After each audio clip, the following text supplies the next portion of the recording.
දැන් වෙලාව 5:45 වෙලා දිනවා. අපි පාන්දර එක මාට්ට වගේ තමයි කොළඹින් පිටත් උනේ. දැන් තමයි තේටියක් බොන්න නතර කරේ. මං හිතනවා ඔයාලට මතක ඇති කියලා සිලොන් ෆර්නිචර් අපි නැත්තලට දීපු පණිවිඩය ගැන.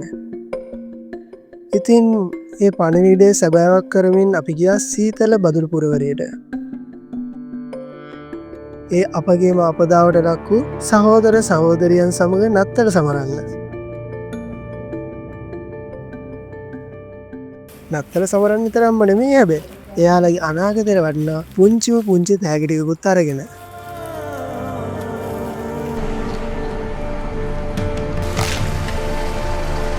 ආන්දරිකම් පටන් ගත්ත ගමන තමයි තාම යන ගම.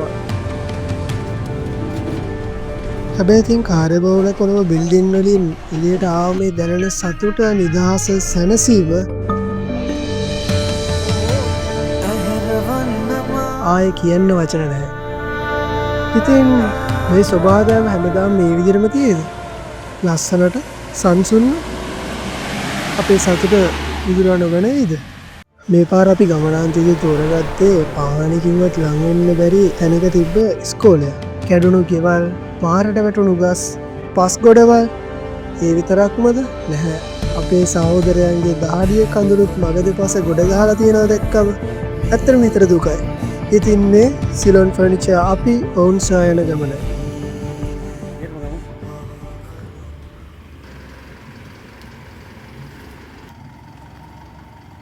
අද සීතල දෙසැම්බර් 25 වෙනිදා. මේ නත්තල් දවසේ කඳුමුදුනක බියෙන් ගෑන පුංචි සිත් රාශියක් මැද්දේ ජේසු බිලිඳාගේ උපත සිලොන් ෆර්නිචර් අපි සමරුවා.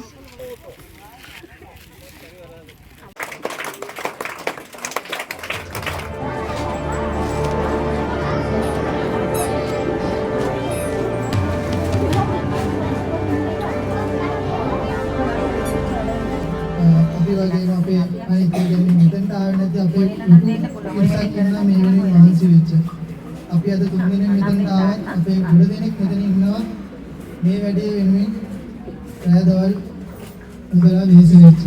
ඒගොල්ලෝ ඔක්කොම ඔයගොල්ලෝ සුබපතන් ඉල්ලුවා සුබ නැත්තලක් කියලා. ඉතින් ඔක්සිලොන් ෆ්‍රෙන්ඩ්ස් ආර්ගනයිසේෂන් අපි ඔයගොල්ලන්ට පොඩි ටැග් එකක් ගෙනාවා.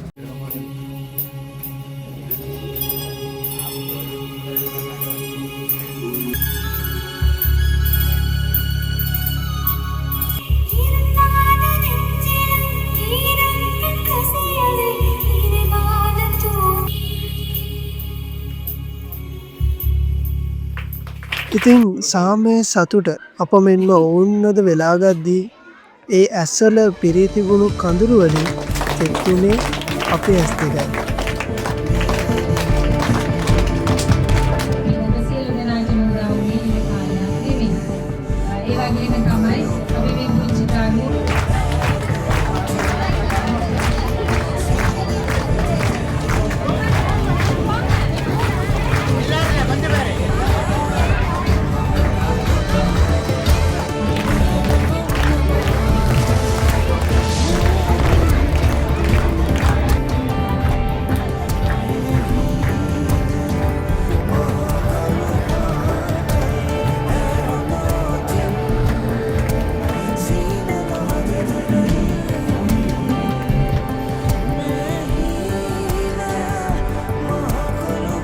ඉතින් මේ සිලොන් ෆර්නිචර් 2025 අපගේ නත්තල් සමරුම.